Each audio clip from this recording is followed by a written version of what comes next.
Kalau seandainya Khalifah Umar tidak mengetahui apa yang kita lakukan ini, tapi tak ingat, fa'ilahu Umar ya'lam. Ilahnya Umar bin Khattab mengetahui. Yang menciptakan Khalifah Umar bin Khattab mengetahui apa yang kita lakukan ini. Bismillahirrahmanirrahim. Assalamualaikum warahmatullahi wabarakatuh. Innal hamdalillah nahmaduhu wa nasta'inuhu wa nastahdi wa nastaghfiruh wa natubu ilaih wa na'udzu billahi min shururi anfusina wa min sayyiati a'malina man yahdihillahu fala mudilla lahu wa man yudlil fala hadiya lahu. Asyhadu an la ilaha illallah wahdahu la syarika lah wa asyhadu anna Muhammadan abduhu wa rasuluhu la nabiyya wa la rasulahu ba'dah.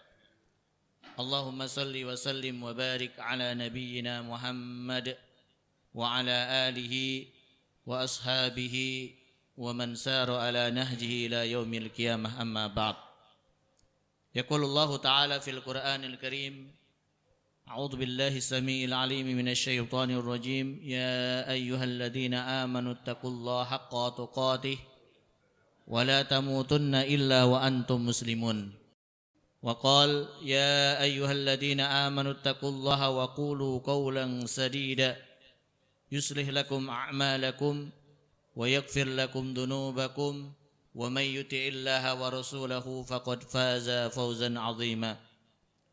وقال فلا تخافوهم وخافوني إن كنتم مؤمنين. وقال نبينا محمد صلى الله عليه وسلم في حديثه اتق الله حيثما كنت وأتبع سيئة الحسنة تمحوها وخالق الناس بخلق حسن. وقال اتقوا النار ولو بشق تمرة. وقال لو تعلمون ما أعلم لضحكتم قليلا ولبكيتم كثيرا. Jamaah salat subuh yang dirahmati oleh Allah Subhanahu wa taala, marilah kita senantiasa bersyukur kepada Allah atas segala limpahan nikmat yang telah Allah karuniakan kepada kita, wabil khusus nikmat iman, nikmat Islam dan juga nikmat hidayah serta nikmat-nikmat yang lainnya. Sehingga pada pagi hari ini dengan izin Allah Subhanahu wa taala kita dipermudah oleh Allah untuk menjalankan kewajiban kita sebagai seorang hamba, yaitu melaksanakan sholat subuh secara berjamaah di masjid yang kita cintai ini, kemudian dilanjutkan dengan thalabul ilmi. Semoga setiap langkah kaki kita, setiap usaha kita, setiap pengorbanan dan kerja keras kita diganjar dengan pahala oleh Allah Subhanahu wa taala, dan mudah-mudahan dilipat gandakan pahalanya oleh Allah Subhanahu wa taala. Amin ya rabbal alamin. Kemudian salawat dan salam senantiasa tercurahkan kepada junjungan kita Nabi besar Muhammad sallallahu alaihi wasallam beserta para keluarganya, para sahabat-sahabatnya, para tabi'in, tabi'ut tabi'in, serta umat beliau yang tetap istiqamah dan konsisten di atas jalan kebenaran hingga yaumul qiyamah. Semoga kita semua yang ada di tempat yang mulia ini termasuk di antara umat Rasulullah sallallahu alaihi wasallam yang tetap istiqamah di atas jalan kebenaran hingga akhir hayat kita. Dan mudah-mudahan kelak di yaumil qiyamah kita semua juga mendapatkan syafaat dari Rasulullah sallallahu alaihi wasallam. Amin ya rabbal alamin. Para jamaah salat subuh yang dirahmati oleh Allah Subhanahu wa taala, InsyaAllah kajian kita pada pagi hari ini kita melanjutkan kembali di dalam pembahasan cabang iman yang kita ambil dari kitab Syu'abul Iman karangan Imam Baihaqi rahimahullahu ta'ala, yang mana pada pagi hari ini insyaAllah kita memasuki cabang yang selanjutnya, yaitu cabang yang ke-8, Al-imanu biwujubil khauf minallahi azza wa jalla. Kewajiban bagi kita semua untuk takut kepada Allah Subhanahu wa taala. Sebelum kita masuk pembahasan tentang cabang iman yang ke-8 ini, seperti biasa insyaallah kita akan kisahkan, kita akan ceritakan beberapa kisah Yang mana kisah-kisah ini ada kaitannya dengan pembahasan yang akan kita bahas pada pagi hari ini. Dan semoga bisa kita ambil sebagai pelajaran di dalam kehidupan kita. Kisah yang pertama mungkin sebagian besar di antara kita sudah pernah mendengarkan, sudah pernah mendapati kisah ini, tapi tidak ada salahnya kita mengulang kembali. Al-Qissatul Ula, yaitu terjadi di zamannya Khalifah Umar bin Khattab radhiyallahu an. Lamma naha Umar fi khilafatihi an khalatil laban bil ma. Ketika di zaman pemerintahan Khalifah Umar bin Khattab radhiyallahu an, ada satu pelarangan yang beliau larang kepada rakyatnya, kepada kaum muslimin pada saat itu, yaitu untuk mencampurkan air dengan susu yang dijual. Wa kharaja dzata lailah fi hawashil Madinah. Kemudian suatu hari sahabat Umar bin Khattab radhiyallahu an, karena beliau sebagai seorang pemimpin, maka beliau keluar di malam hari untuk keliling kota Madinah, sampai di luar kota Madinah. Wa asnada dhahrahu ila jidar.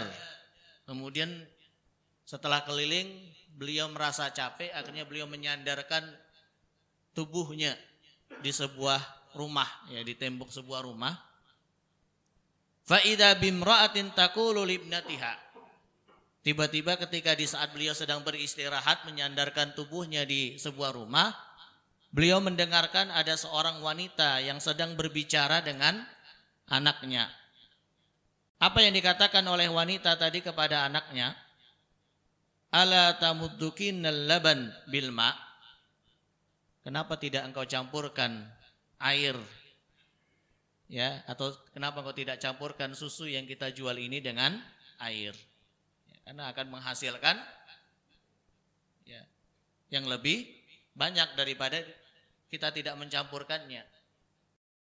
Faqalatil bin, maka berkata anak perempuannya tadi, kaifa amduku wa qad naha amirul mu'minin 'anil bukti.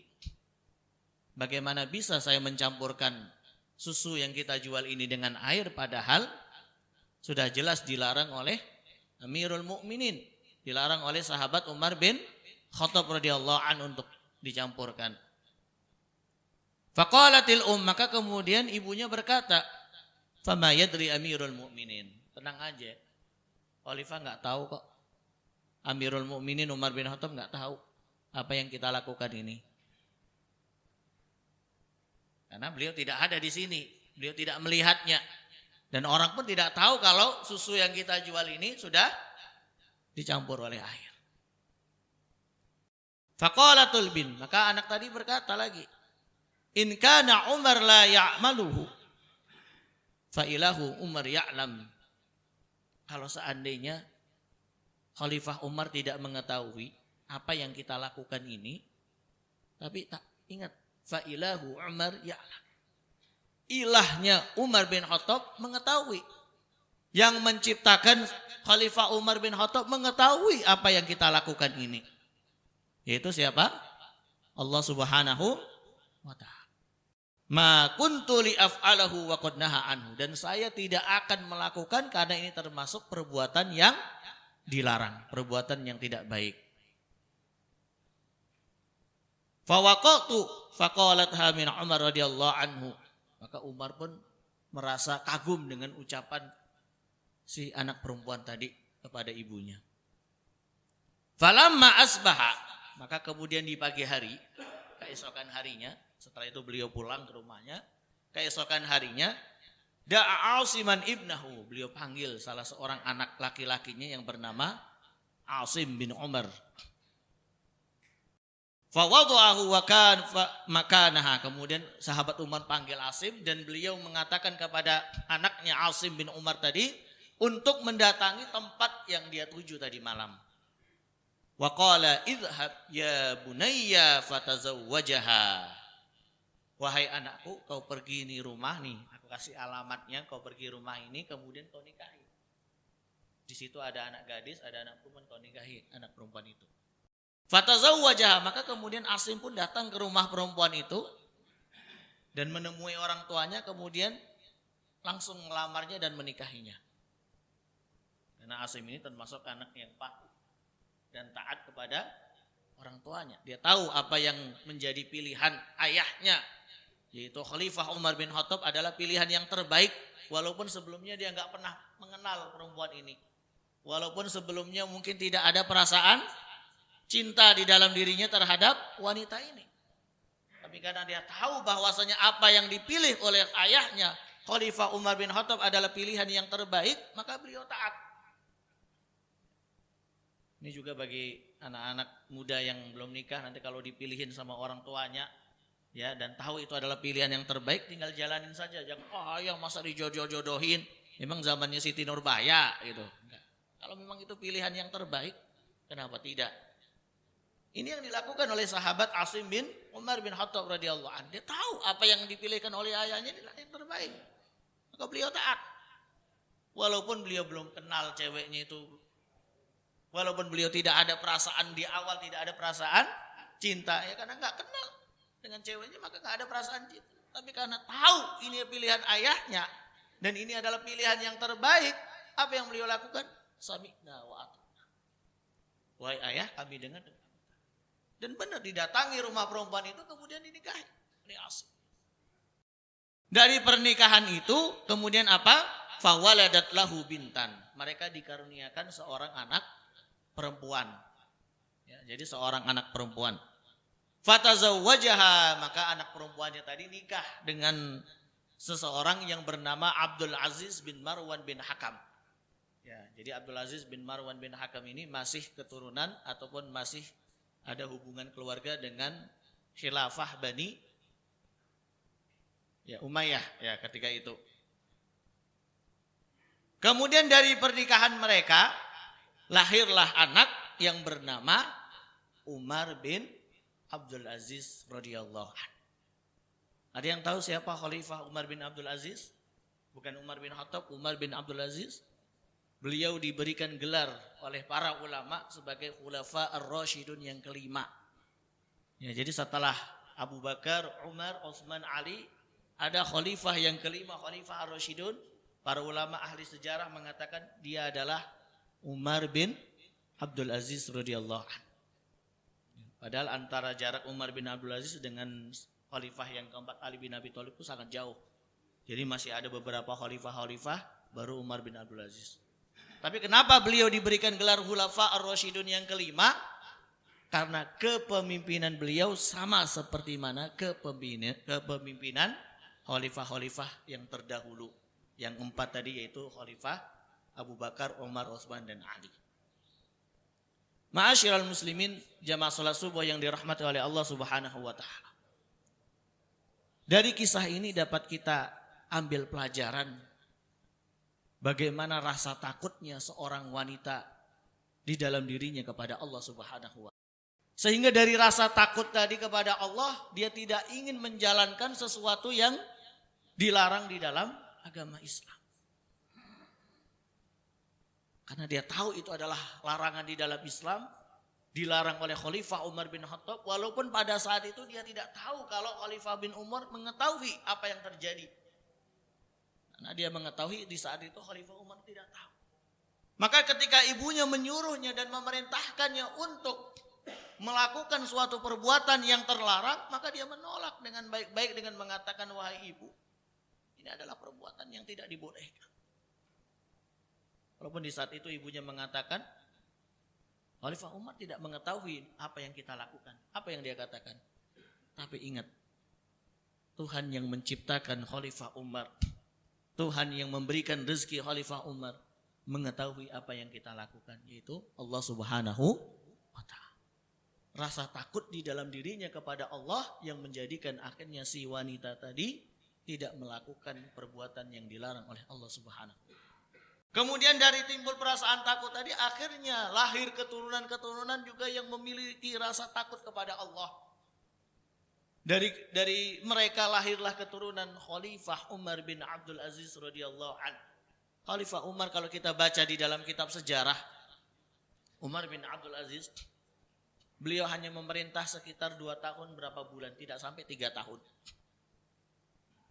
Tapi dalam rentang waktu yang hanya 2 tahun sekian bulan, beliau sudah bisa memakmurkan seluruh daerah yang ada di bawah kekuasaannya. Saking makmurnya, menurut ahli sejarah mengatakan saking makmurnya sampai pada saat itu nggak ada satupun orang miskin. Jadi di Baitul Mal kaum muslimin menumpuk harta yang disedekahkan atau yang dizakatkan oleh kaum muslimin. Karena bingung mau disalurkan kemana nih harta. Karena semua masyarakat pada saat itu semuanya sudah kaya raya. Itu saking harta yang dikumpulkan oleh kaum muslimin di Baitul Mal pada saat itu. Bahkan di dalam riwayat yang lain diceritakan saking makmurnya pada saat itu binatang-binatang buas pun tidak mau menerkam, tidak mau memakan, memangsa binatang-binatang yang lainnya. Saking makmurnya. Harimau nggak mau memakan kambing, ya, singa nggak mau memakan rusa dan sebagainya. Karena saking makmurnya pemerintahan Khalifah Umar bin Abdul Aziz radhiyallahu anhu. Karena beliau ternyata memiliki salah satu sifat yang ada di dalam Khalifah Umar bin Abdul Aziz juga adalah rasa takut kepada Allah Subhanahu wa taala. Dalam sebuah kisah disebutkan, ya, sebagai contoh rasa takut beliau kepada Allah adalah ketika suatu hari beliau sedang bekerja di malam hari dengan bertemankan lampu teplok ya kalau bahasa kita, lampu yang ini ya, kayak lilin gitu ya. Sedang bekerja mengurus negara, tiba-tiba anaknya datang. Kemudian anaknya mengatakan kepada Khalifah Umar bin Abdul Aziz, "Ya ayah, saya ingin berbicara dengan kamu." Kemudian Khalifah Umar bin Abdul Aziz mengatakan, "Wahai anakku, apa yang ingin kau bicarakan?" "Ayah sedang bekerja. Masalah keluarga atau masalah tentang umat, tentang masyarakat?" Anaknya mengatakan, "Masalah tentang keluarga, wahai ayahku." "Kalau begitu sebentar." Apa yang dilakukan oleh Khalifah Umar bin Abdul Aziz? Beliau matikan lampu teploknya tadi, ditiup. Loh, ayah kenapa gelap-gelap? Ingat, lampu teplok ini dibayar dengan uang negara. Uang pemerintahan, bukan uang saya. Karena datangnya engkau ke sini untuk membicarakan tentang masalah keluarga, bukan tentang masalah umat, maka haram bagi kita untuk menggunakan lampu. Maka akhirnya sama beliau dimatikan. Saking takutnya beliau kepada Allah Subhanahu wa taala, sehingga beliau tidak mau menggunakan barang-barang yang bukan miliknya, termasuk barang yang dimiliki oleh umat pada saat itu. Ini Khalifah Umar bin Abdul Aziz radhiyallahu anhu. Salah satu kisah yang bisa kita jadikan sebagai pelajaran juga tentang rasa takutnya Khalifah Umar bin Abdul Aziz kepada Allah Subhanahu wa taala. Kemudian kisah yang kedua yang dikatakan oleh Imam Ibnul Jauzi di dalam kitab beliau Sifatus Saffah. Qala Nafi, pernah suatu hari Imam Nafi mengatakan, Imam Nafi ini seorang tabi'in. Kharajtu ma'a Ibnu Umar fi ba'di nawahil Madinah. Saya pernah keluar keliling kota Madinah bersama Ibnu Umar, yaitu Abdullah bin Umar bin Khattab radhiyallahu anhu.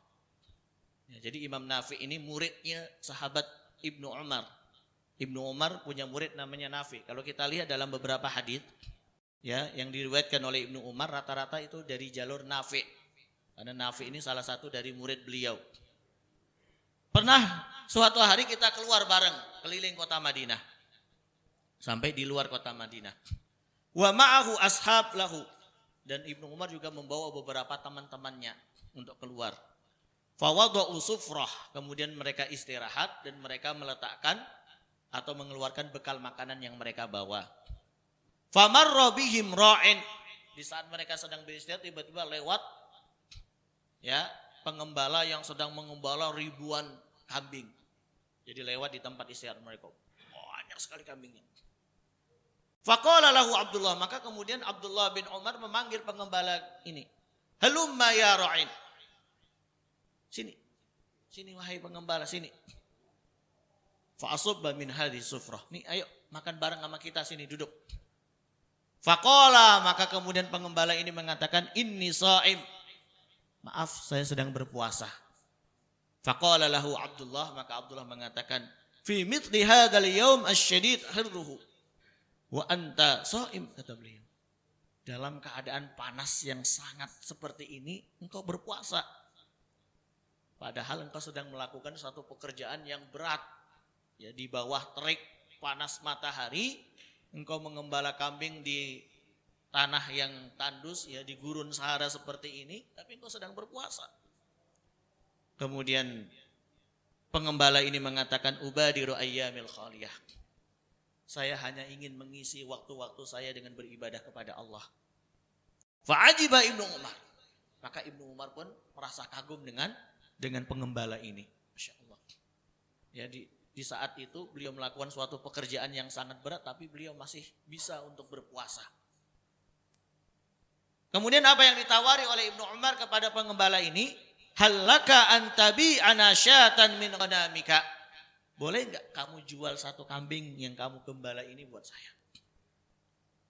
Nanti dari kambing itu kita sama-sama sembelih, kemudian dagingnya bisa kamu gunakan untuk berbuka puasa, dan saya akan memberikan harga dari kambing itu buat kamu. Jadi uang dari pembelian kambing ini saya akan berikan kepada kamu. Maka kemudian pengembala ini mengatakan, innaha laysat li. Maaf, ini kambing-kambing bukan milik saya. Innaha limawalai. Ini kambing milik tuan saya, bukan milik saya. Fama asaitu an isabau inasab. Kemudian Ibnu Umar ulang, ayo dong jual dong satu aja.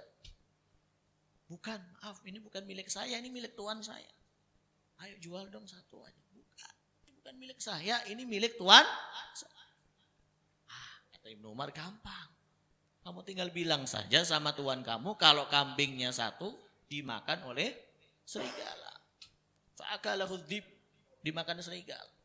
Toh tuan kamu juga gak bakalan menghitung. Kambing kan gak mungkin dihitung setiap hari 1, 2, 3, 4, 5. Apalagi di zaman dulu gak ada CCTV yang melihat. Kan gak ada CCTV. Kejadian apa, kambingnya bagaimana. Kalau dia ngomong sama tuannya kalau kambingnya dimakan serigala, paling tuannya juga akan percaya. Oh udah gak apa-apa, cuma satu doang dimakan, gak masalah. Tapi ini pengembala tetap tidak mau menjual kambingnya kepada Ibnu Umar tadi.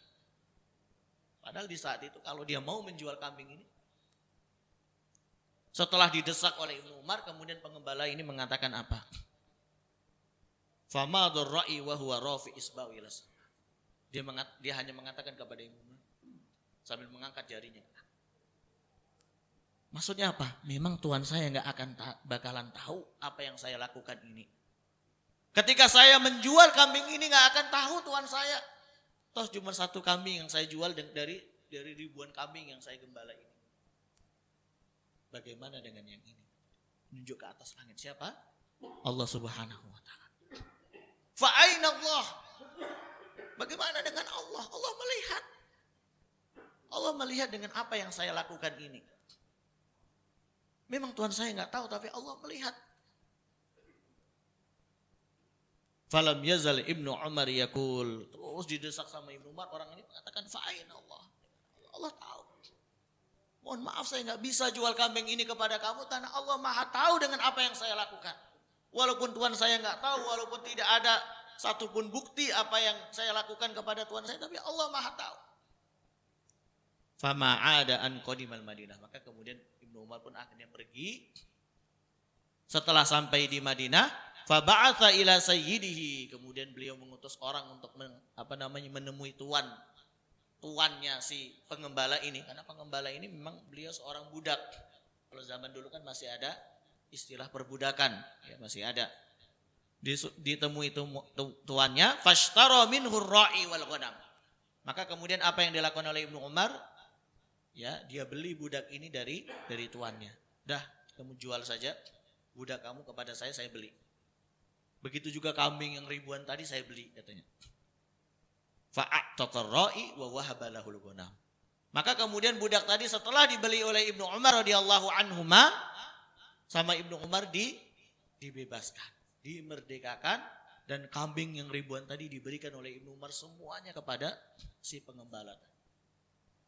Karena beliau tahu begitu rasa takut yang ada di dalam diri pengembala tadi sehingga dia tidak mau melakukan perbuatan yang dilarang oleh Allah Subhanahu wa taala, yaitu perbuatan tidak amanah, perbuatan yang khianat. Maka Masya Allah, dari kisah ini bisa kita ambil pelajaran Ya. Yang pertama kita lihat seorang wanita tadi, wanita yang tinggal di pinggiran kota Madinah hanya penjual susu. Beliau bukan seorang wanita yang tersohor, bukan wanita yang masyhur di kota Madinah, bukan wanita yang punya kedudukan di kota Madinah pada saat itu. Tapi beliau hanya wanita biasa. Tapi Masya Allah bagaimana rasa takutnya kepada Allah Subhanahu wa Ta'ala sangat kuat. Begitu juga tadi pengembala tadi hanya seorang budak. Hanya seorang budak kerjanya mengembala kambing. Tapi bagaimana memiliki rasa takut kepada Allah Subhanahu wa Ta'ala. Sehingga wanita tadi maupun budak tadi mendapatkan kedudukan yang sangat mulia di sisi Allah. Bukan hanya kedudukan di akhirat kelak tetapi kedudukan di dunia. Contoh kedudukan dunia, wanita tadi langsung dijadikan mantu oleh Khalifah Umar bin Khattab radhiyallahu anhu, dinaikkan derajatnya oleh Allah. Bayangkan jadi menantunya seorang khalifah, seorang Amirul Mukminin. Budak tadi juga demikian. Karena rasa takutnya kepada Allah Subhanahu wa Ta'ala sehingga Allah menaikkan derajatnya, menaikkan kedudukannya. Bukan hanya di akhirat, di dunia Allah balas. Di dunia Allah berikan itu kepadanya. Itu menjadikan dia sebagai seorang yang merdeka, kemudian dianugerahkan oleh Allah rezeki kambing yang sangat banyak. Yang tadi aslinya kambing tadi milik tuannya, sehingga sekarang kambing itu milik dia sendiri. Masya Allah. Ini semua karena ada rasa takut kepada Allah Subhanahu wa Ta'ala. Ma'asyiral muslimin, jamaah salat subuh yang dirahmati oleh Allah Subhanahu wa Ta'ala. Itu tadi dua kisah yang kita ceritakan, mudah-mudahan kita semua bisa ambil pelajaran di dalam kisah ini dan mudah-mudahan kita bisa terapkan di dalam kehidupan kita. Amin ya rabbal alamin. Selanjutnya kita akan membahas tentang al-khauf minallahi ta'ala. Sebelum kita membahas tentang rasa takut kepada Allah, maka yang pertama kita bahas dulu rasa takut itu memiliki beberapa bagian. Ya.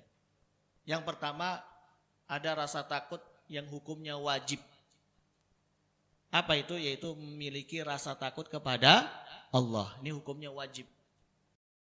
Mau gak mau kita harus punya rasa takut. Dan ini bagian dari keimanan, bagian dari akidah seorang muslim.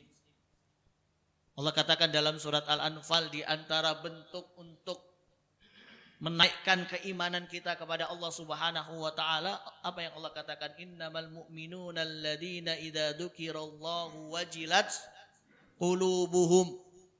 Orang mukmin apabila disebutkan nama Allah Subhanahu wa Ta'ala, wajilat qulubuhum, maka hatinya bergetar.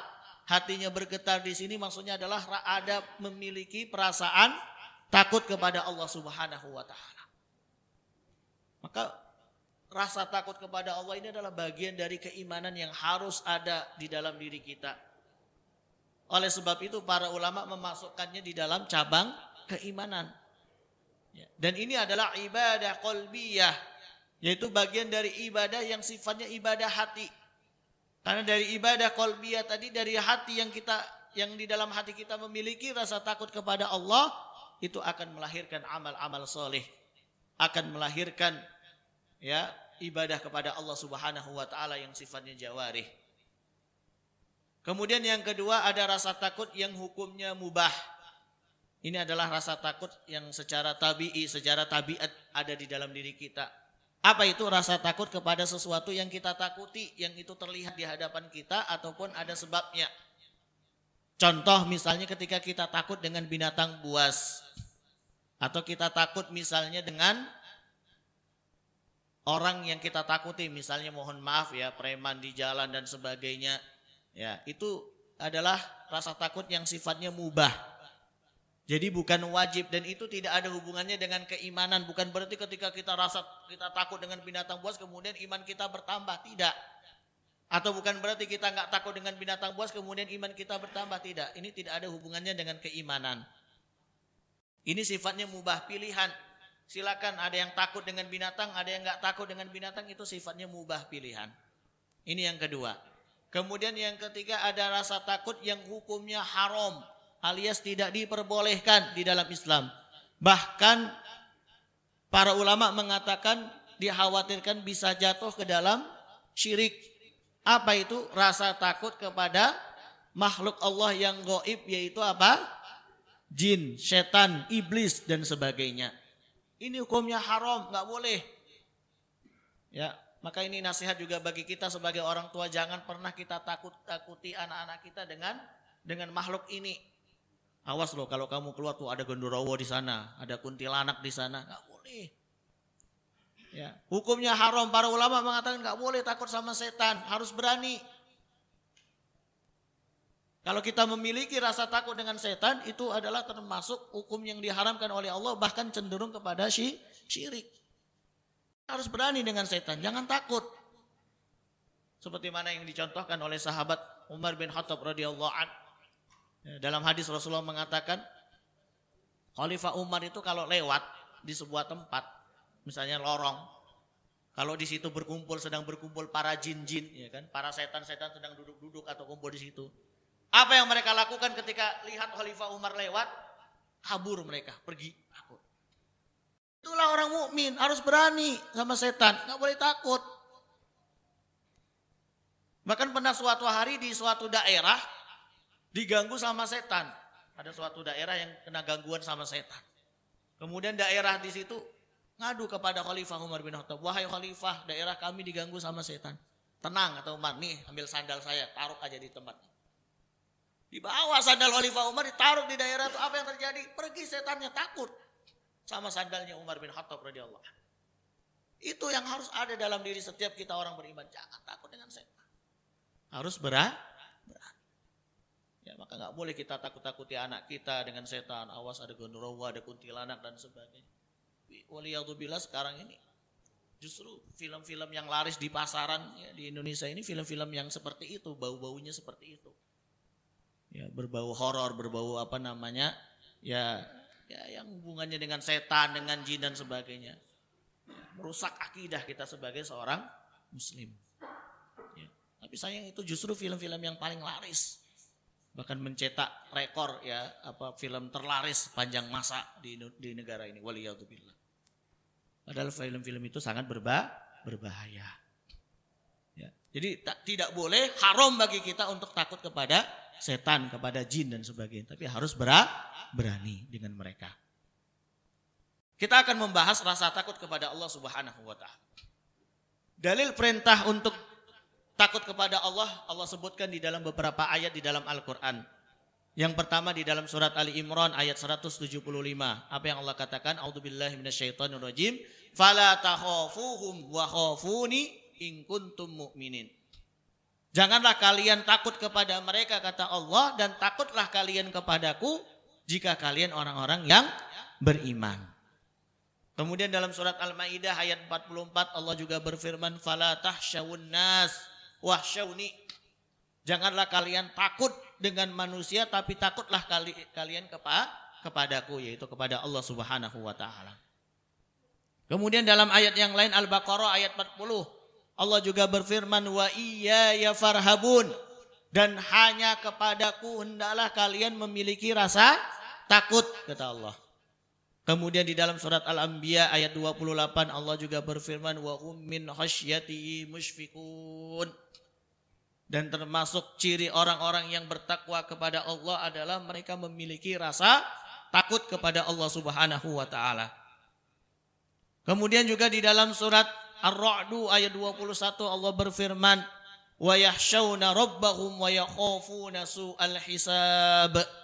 Ciri orang-orang yang beriman adalah mereka memiliki rasa takut kepada Allah Subhanahu wa ta'ala, dan mereka juga takut dengan su'al hisab, ya, jeleknya hisab mereka di sisi Allah Subhanahu wa ta'ala. Kemudian juga di dalam surat Ar-Rahman ayat 46 Allah berfirman, waliman khafa maqama rabbih jannatan. Bagi siapapun yang memiliki rasa takut kepada Allah, maka dia akan mendapatkan dua balasan. Ya, dia akan mendapatkan dua kebaikan, dia akan mendapatkan dua surga, kata Allah Subhanahu wa ta'ala. Kemudian juga di dalam surat Ibrahim ayat 14 Allah berfirman, dzalika liman khafa maqami wa khafa wa'id. Dan itulah ya sifat rasa takut yang ada di dalam diri kalian kepadaku, kata Allah, dan rasa takut kalian terhadap apa yang aku janjikan atau apa yang aku ancamkan kepada kalian. Jadi hukumnya wajib di dalam diri kita untuk memiliki rasa takut kepada Allah Subhanahu wa taala, dan ini bagian dari keimanan kita kepada Allah, bagian dari akidah kita kepada Allah Subhanahu wa taala. Ma'asyiral muslimin, jamaah salat subuh yang dirahmati oleh Allah Subhanahu wa taala. Kemudian selanjutnya, bagaimana alamat ataupun tanda kita memiliki rasa takut kepada Allah? Apa yang harus kita lakukan sebagai bentuk rasa takut kita kepada Allah Subhanahu wa taala? Yang pertama, orang yang memiliki rasa takut dia akan senantiasa menjaga lisannya atau lidahnya. Dari apa? Fayamtani'u minal kidhib, dari hal-hal yang dilarang oleh Allah Subhanahu wa taala. Dia akan menjaga lisannya dari mengatakan perkataan dusta alias perkataan bohong. Dia akan menjaga lisannya dari ghibah, yaitu membicarakan aib orang lain. Sekarang penyakit yang mohon maaf yang banyak dilakukan oleh masyarakat di sekitar kita adalah penyakit apa? Ghibah. Apalagi dengan adanya media sosial. Walaupun bukan dengan lisan tapi dengan jari. Yang terbaru yang viral ini, ya mohon maaf, yang terjadi kepada pasangan yang terkenal di negara ini kemudian digibahin. Ya, sampai saat ini pun ya kalau kita di mana-mana, saya kemarin ketika naik KRL di mana yang dibicarakan masalah itu terus. Naik KRL yang bicarakan, ternyata gini ya, dicabut laporannya karena wah saya nggak terima. Apa hubungannya dengan kamu? Dalam hati saya. Ini bicarakan masalah, ini bicarakan masalah ini bicarakan masalah ini gibah semua. Jamaah sekalian rahmati oleh Allah, saya yakin insya Allah bapak-bapak di sini nggak ada yang gibah ya, alhamdulillah. Ini gibah semua. Dan ini dilarang di dalam Islam, nggak perlu kita ikut campur urusan mereka, biarkanlah mereka. Bukan urusan kita, nggak perlu kita ngomong masalah mereka. Ini penyakit lisan yang saat ini waliyadzubillah sedang merajalela di tengah-tengah kita, yaitu penyakit gibah. Orang yang memiliki rasa takut kepada Allah, dia akan menjaga lisannya dari membicarakan aib orang lain, membicarakan keburukan dan kejelekan orang lain. Walaupun itu benar terjadi. Ya, dalam hadis Rasulullah melarang ghibah, kemudian para sahabat mengatakan, ya Rasulullah itu benar terjadi. Itu justru kalau itu benar terjadi, itulah yang dinamakan ghibah. Kalau nggak benar itu namanya fitnah. Dan itu tidak diperbolehkan di dalam Islam. Jaga lisan kita dari ghibah. Ya. Wal kidzab, dan juga bohong. Ya, sekarang juga penyakit waliyadzubillah suka ngeprank. Dikit-dikit ngeprank. Ternyata ngeprank. Ini juga dilarang di dalam Islam. Termasuk kidzab, dusta, bohong. Dan orang yang memiliki rasa takut kepada Allah, lisannya digunakan untuk apa? Ya, untuk masyghulun bidzikrillah, disibukkan untuk berzikir kepada Allah. Wa mudzakkaratul ilmi wa tilawatil Quran, untuk membahas ilmu, untuk mempelajari ilmu dan untuk apa? Membaca Al-Qur'an. Ini ketika dia memiliki rasa takut, dia akan menjaga lisannya dari hal-hal yang dilarang oleh Allah, dan dia akan menyibukkan lisannya dengan melakukan hal-hal yang diperintah oleh Allah Subhanahu wa taala. Kemudian yang kedua, orang yang memiliki rasa takut dia akan menjaga hatinya. Ayyakhofa fi amri qalbih fayakhruju minhul adawat wal baghdha wal hasad wasyaqafah lil muslimin. Di dalam hatinya dia akan hilangkan penyakit-penyakit hati, terutama penyakit hati apa? Dendam, dengki terhadap saudaranya sesama muslim. Kebencian terhadap saudaranya sesama muslim. Jangan sampai gara-gara suatu masalah, mohon maaf ya, masalah yang menjadi perbedaan para ulama sehingga ada timbul kebencian dia terhadap saudaranya sesama muslim. Jangan sampai itu terjadi.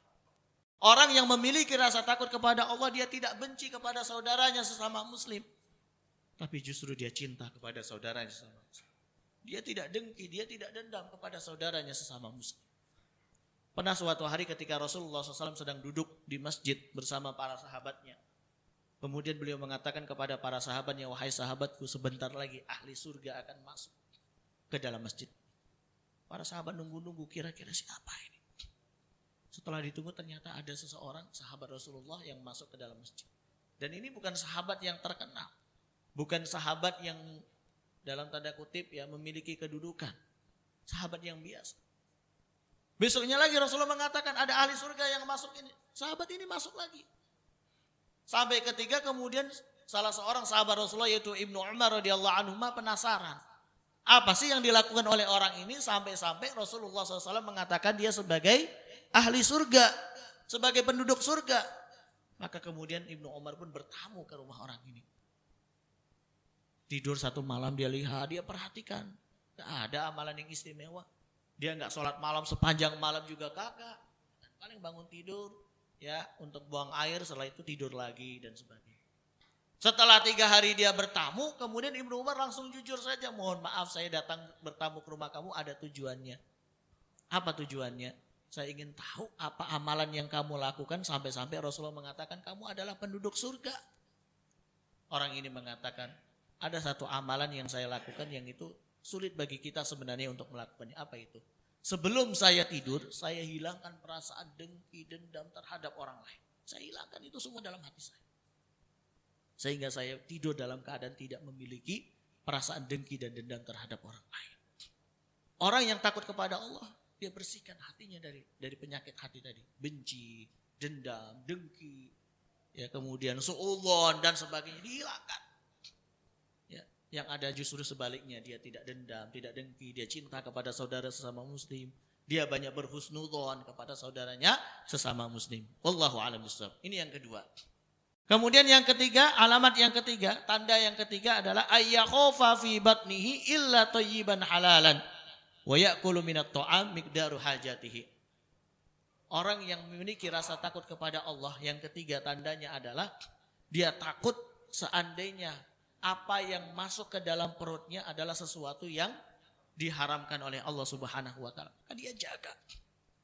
Apa yang dia konsumsi, apa yang dia makan, apa yang dia minum, dia perhatikan. Illa thayyiban halalan. Yang dia masukkan ke dalam perutnya adalah sesuatu yang thayyib dan halal. Wa ya'kulu at-ta'am miqdarul hajah, dan dia makan sesuai kebutuhan, tidak berlebihan. Kita ingat kisahnya ayahnya Al-Imam Abu Hanifah. Siapa nih nama asli Imam Abu Hanifah? Nu'man bin Thabit radhiyallahu anhu. Ayahnya Imam Abu Hanifah yaitu Thabit pernah suatu hari berjalan berjalan di pinggir sungai, tiba-tiba dia mendapati buah apel yang sedang teralir dengan aliran sungai. Kemudian dia terjun, dia ambil buah apel ini. Setelah itu dia makan.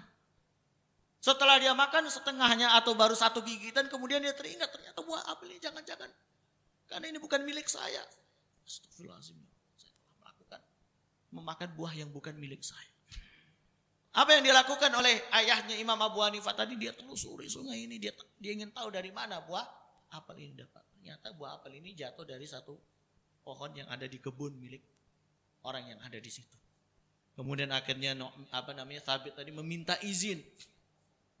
Ya, ini seorang tabi'in meminta izin kepada pemilik kebun itu, dia sudah memakan satu gigitan apel. Kata pemilik kebun itu, saya akan halalkan dengan satu catatan, kamu kerja dulu sama saya berapa tahun. Ya sudah, gak apa-apa. Ya, dengan orang itu selama beberapa tahun. Setelah beberapa tahun akhirnya ayahnya pemilik kebun tadi mengatakan, karena kamu sudah bekerja sama saya akan nikahkan kamu dengan anak gadis saya. Tapi mohon maaf, anak gadis saya cacat. Dia gak punya mata, dia gak punya telinga, dia gak punya tangan, dia gak punya kaki. Waduh. Tapi dia mengatakan, baik, gak apa-apa, saya terima. Ya. Akhirnya setelah terjadi akad nikah, disuruh masuk kamar. Ternyata setelah masuk, wah kaget dia. Lah kenapa kamu keluar lagi? Itu bukan istri saya. Lah kenapa? Itu istri kamu bukan. Kan tadi kamu bilang cacat istri saya. Gak punya mata, gak punya telinga, gak punya tangan, gak punya kaki. Itu punya kok. Tapi itu istri kamu. Masuk aja. Ayahnya tadi. Setelah dia masuk, dijelaskan. Rupanya cacat itu maksudnya gak punya mata tuh. Istrinya tadi ternyata tidak menggunakan matanya untuk hal yang diharamkan oleh Allah. Gak punya telinga, ternyata dia tidak menggunakan telinganya untuk mendengarkan sesuatu yang diharamkan oleh Allah. Dia gak punya tangan, maksudnya apa? Dia tidak menggunakan tangannya untuk melakukan hal yang diharamkan oleh Allah. Dia nggak punya kaki, maksudnya apa? Dia tidak menggunakan kakinya untuk melangkahkan kakinya untuk melakukan hal yang diharamkan oleh Allah Subhanahu wa taala. Ternyata istrinya Masya Allah secara fisik sangat luar biasa. Dari pernikahan mereka kemudian lahirlah Al-Imam Abu Hanifah radhiyallahu an, yang bernama asli Nu'man bin Thabit radhiyallahu an. Masya Allah. Ya, dari memiliki rasa takut memakan sesuatu yang haram tadi, kemudian Allah berikan kepada mereka, karuniakan anak yang Masya Allah memiliki kontribusi yang sangat luar biasa di dalam agama Islam. Siapa yang tidak kenal dengan Imam Abu Hanifah? Insya Allah kita semua mengenalnya. Karya-karya beliau, Masya Allah ya, pengorbanan beliau, kontribusi beliau terhadap agama Islam ini sangat luar biasa. Ini dari memiliki orang tua yang memiliki rasa takut kepada Allah. Ya. Jadi orang yang memiliki rasa takut kepada Allah tadi apa? Takut untuk memakan makanan-makanan yang haram. Jangankan makanan yang haram, makanan yang syubhat pun dia tidak akan menyentuhnya. Dia hanya memakan makanan yang halal dan thayyib saja. Kemudian selanjutnya, ayyakhafa fi amri basarihi fala yandur ila haram. Orang yang memiliki rasa takut kepada Allah, dia akan menggunakan matanya untuk melihat yang halal saja. Dan dia tidak akan melihat sesuatu yang diharamkan oleh Allah Subhanahu wa taala. Dia senantiasa ghaddul basar. Apa itu ghaddul basar? Menundukkan pandangan. Ya, jadi senantiasa menundukkan pandangan. Ya. Walaupun kata orang di zaman sekarang kalau dia tundukkan pandangan juga sulit juga, ya kan? Ya, serba salah, lihat atas salah, lihat bawah juga salah, ya kan? Enggak mungkin punya mata nanti nabrak, ya kan? Ya sudah, yang penting hatinya ditundukkan, ya. Jangan bawa masuk ke dalam hati, ya. Kemudian berusaha untuk tidak melihat yang diharamkan oleh Allah Subhanahu wa taala. Kemudian yang selanjutnya, ayyakhafa fi amri qadamaihi fala yamshi fi ma'siyah. Ya, orang yang memiliki rasa takut kepada Allah, dia akan menggunakan kakinya untuk hal-hal yang dibolehkan saja. Dan dia tidak akan menggunakan kakinya untuk melangkahkan sesuatu yang diharamkan oleh Allah Subhanahu wa taala. Kemudian selanjutnya, orang yang memiliki rasa takut kepada Allah, dia akan menggunakan apa? Fi amri yadayhi fala yamuddanna yadahu ilal haram. Dia tidak akan menggunakan tangannya untuk hal yang diharamkan oleh Allah, tapi dia akan menggunakan tangannya untuk hal yang dibolehkan oleh Allah Subhanahu wa taala, atau dalam rangka ketaatan kepada Allah Subhanahu wa taala. Kemudian yang terakhir, ya, orang yang memiliki tanda orang yang memiliki rasa takut kepada Allah adalah ayyakuna khaifan fi amri ta'atihi fayaj'alu ta'atu khalisatan liwajhillah. Dia menjalankan seluruh perintah dan ketaatan kepada Allah semata-mata apa? Liwajhillah. Semata-mata ikhlas karena Allah Subhanahu wa taala. Wa yakhafur riya wan nifaq. Karena orang yang memiliki rasa takut kepada Allah, dia akan takut yang namanya riya dan nifak. Dia akan takut yang namanya penyakit riya. Apa itu penyakit riya? Ya tadi, ingin dilihat, ingin dipuji oleh orang. Ya, ketika dia beribadah bukan digunakan untuk Allah Subhanahu wa taala niatnya, tapi digunakan untuk selain Allah Subhanahu wa taala. Inilah tadi alamat ataupun tanda-tanda orang yang bertakwa, orang yang memiliki rasa takut kepada Allah Subhanahu wa taala. Ma'asyiral muslimin, jamaah salat subuh yang dirahmati oleh Allah. Kemudian yang terakhir adalah thamaratul khauf. Apa buah dari memiliki rasa takut kepada Allah? Yang pertama, Imam Ghazali di dalam kitab Ihya Ulumuddin mengatakan al-khaufu yamqa'us syahawat. Dari rasa takut tadi akan bisa menundukkan syahwat dia.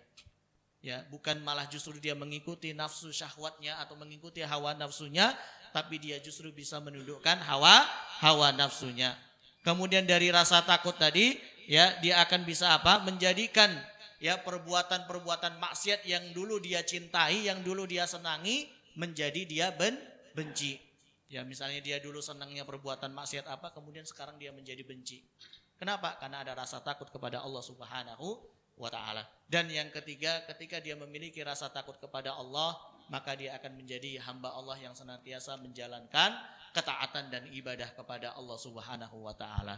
Dan pahala bagi orang yang memiliki rasa takut kepada Allah, di dalam surat An-Naziat Allah katakan apa? Wa amma man khafa maqama rabbih wa nahan nafsa 'anil hawa fa innal jannata hiyal ma'wa.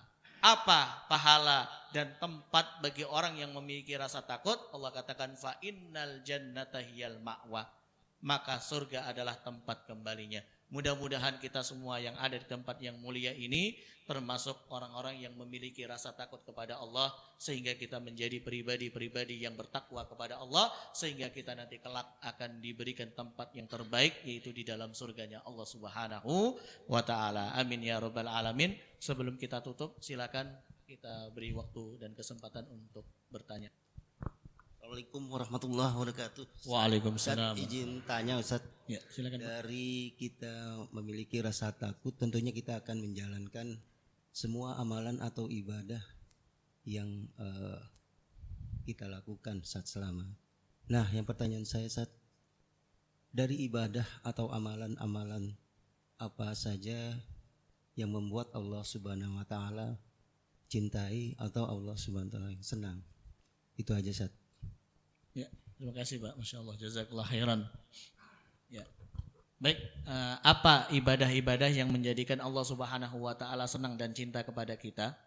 Ya, banyak di dalam hadis Rasulullah SAW, beliau bersabda ketika ditanya oleh para sahabatnya, ya Rasulullah, ayyul amali ahabbu ilallahi ta'ala. Apa amalan yang paling dicintai oleh Allah?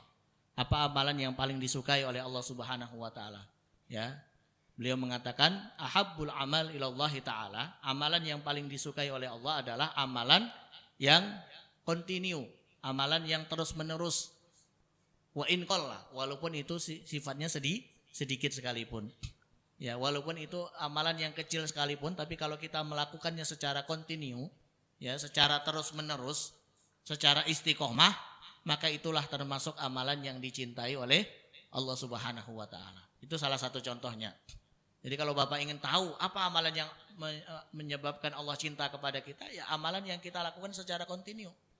Ya. Maka para ulama mengatakan paling tidak minimal ada satu amalan yang kita lakukan dan itu kita istiqomah dengan amalan itu. Contohnya misalnya apa? Amalan yang menjadi keunggulan kita. Kalau kita senangnya berpuasa, maka istiqomahlah dengan puasa kita. Kita senangnya misalnya puasa setiap hari Senin dan Kamis misalnya, lakukan itu, kontinu. Yang penting setiap Senin Kamis puasa, setiap Senin Kamis puasa misalnya.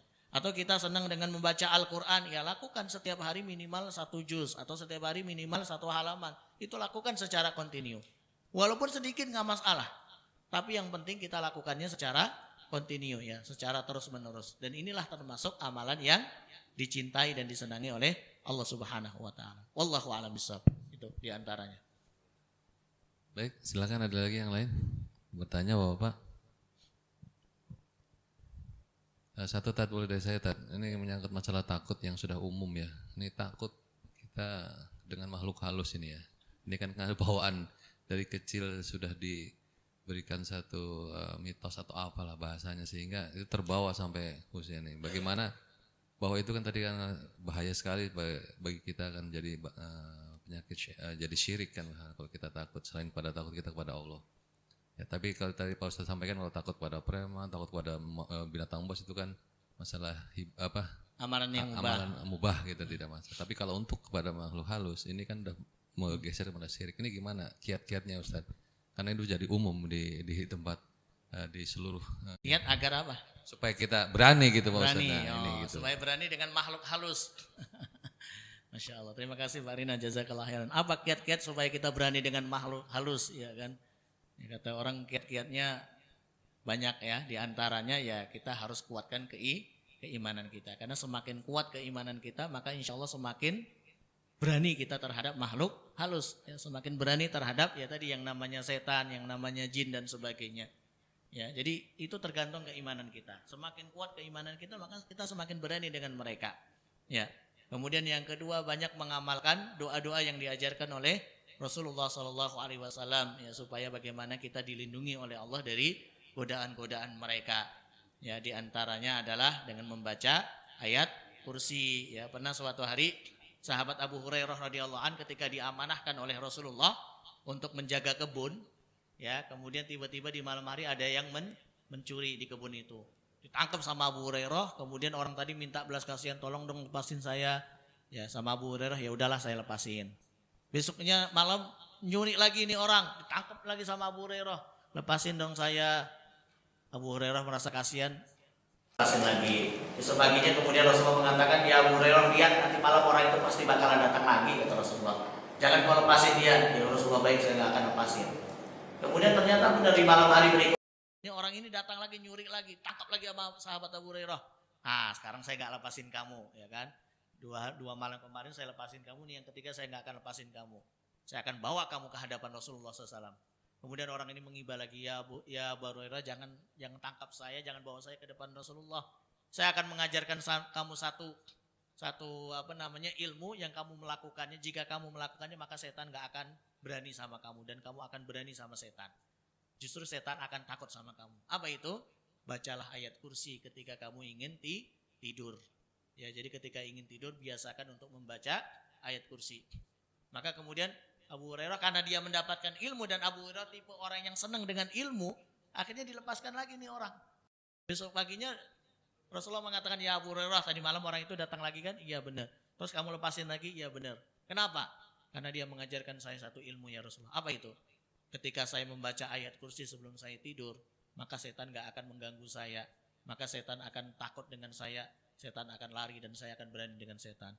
Kemudian Rasulullah mengatakan, ketahuilah bahwasanya yang kamu tangkap 3 malam berturut-turut itu adalah setan. Jadi memang bukan manusia, iblis itu. Iblis, setan, jin.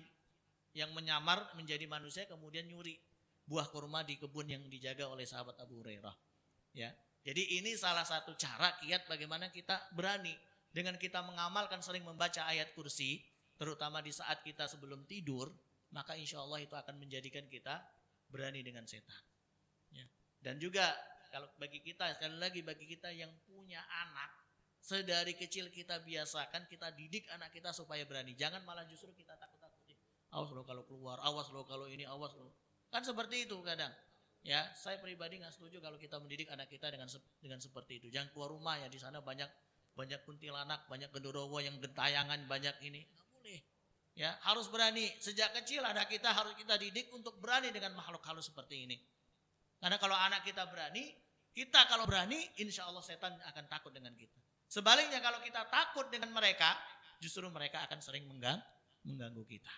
Ya, jadi kalau bagi misalnya mohon maaf ya bapak-bapak yang mungkin pernah diganggu, tadi harus berani, ya harus berani, harus dilawan, berani, karena insya Allah kalau kita berani setan akan kalah. Pernah suatu hari juga ada seorang abid di Bani Israel, ya ketika itu dia lihat di daerah dia tempat dia tinggal ada orang yang datang mengkultuskan, ya menyembah pohon katanya pohon keramat. Kemudian si abid ini marah, akhirnya dia ingin menebang pohon itu, karena itu termasuk perbuatan syirik. Di tengah jalan, kemudian dihalangi oleh seseorang. Nggak boleh kamu, ngapain kamu mau nebang pohon ini? Saya mau nebang. Akhirnya duel mereka, akhirnya kalah yang menghalang itu. Si abid tadi menang. Begitu dia mau menebang pohon, orang tadi mengatakan, jangan kamu tebang, saya akan kasih kamu hadiah. Apa itu? Setiap kali kamu bangun tidur, kamu dapati di bawah bantal kamu akan ada uang dinar emas. Baik, saya akan turuti katanya. Benar. Besoknya dia bangun tidur dapati di bawahnya ada uang dinar emas di bawah bantalnya. Besoknya lagi gitu. Setelah 3 kali nggak ada, marah dia. Bohong nih ternyata orang, kok cuma 2 kali doang saya dapatnya. Akhirnya marah si abid tadi. Dia bawa kapak, dia ingin nembang. Ketemu lagi sama nih orang di tengah jalan yang halangi dia, kemudian duel lagi.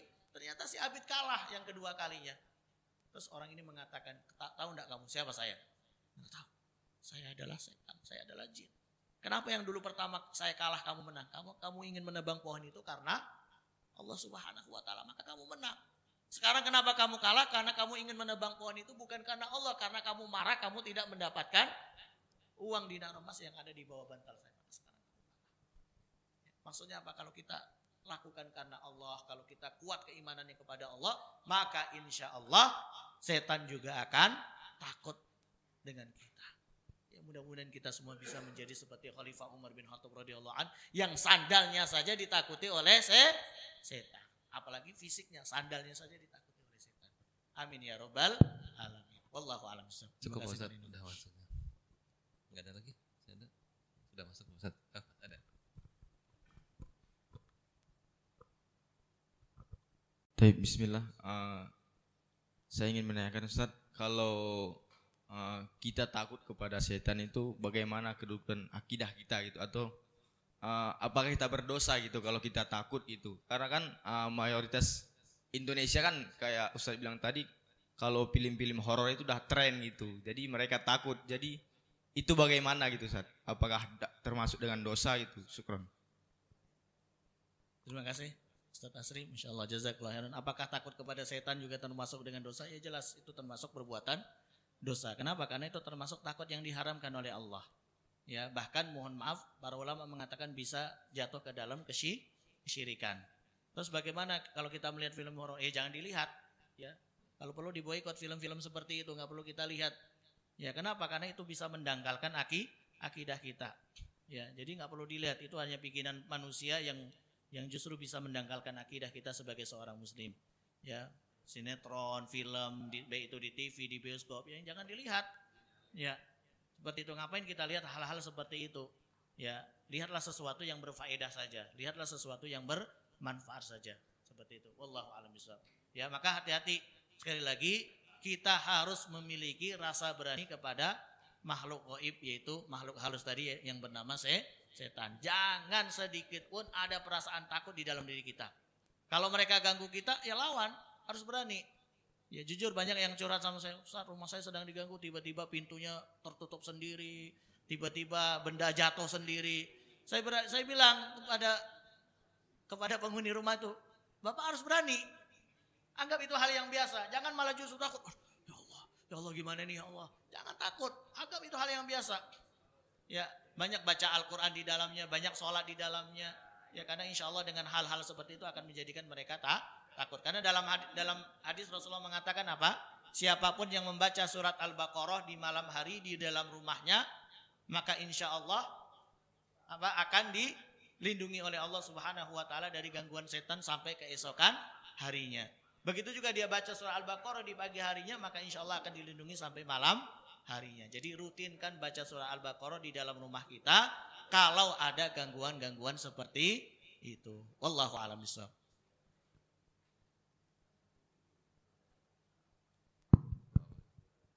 Baik, kalau sudah ada, tutup saja Pak Ustadz. Ya, kajian ini. Mudah-mudahan bisa manfaat bagi kita semua. Terima kasih Pak Rino, jazakallah khairan. Mari kita tutup kajian kita, majelis ilmu kita pada pagi hari ini dengan doa kafaratul majlis. Subhanakallahumma wa bihamdika asyhadu an la ilaha illa anta astaghfiruka wa atubu ilaik. Mudah-mudahan yang sedikit ini memberi manfaat bagi kita semua dan mudah-mudahan kita dimudahkan oleh Allah untuk mengamalkan ilmu yang sudah kita dapatkan. Amin ya rabbal alamin. Terima kasih Bapak-bapak semuanya. Jazakumullah khairul jaza. Semoga dibalas oleh Allah dengan pahala berlipat-lipat. Amin ya rabbal alamin. Aku qouli hadza wa astaghfirullahi wa lakum wa lisairil muslimina min kulli dzambin fastaghfiruhu innahu wal ghafurur rahim. Mohon maaf atas segala kekurangan. Wabillahi taufik wal hidayah. Wassalamualaikum warahmatullahi wabarakatuh.